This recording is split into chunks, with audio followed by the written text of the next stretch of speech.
yang sukai Taurat Tuhan, yang tekun merenungkannya baik siang maupun malam.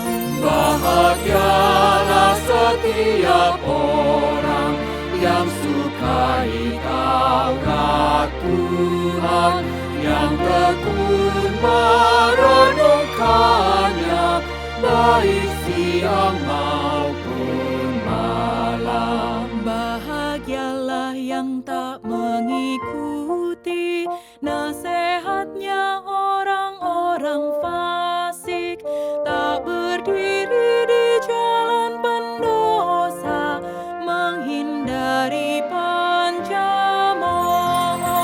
Bahagialah setiap orang yang sukai Taurat Tuhan, yang tekun merenungkannya baik siang maupun malam. Ya, bagaikan pohon yang ditanam di tepi aliran air berlimpah, kan berbuah lebat pada musimnya, yang daunnya takkan layu.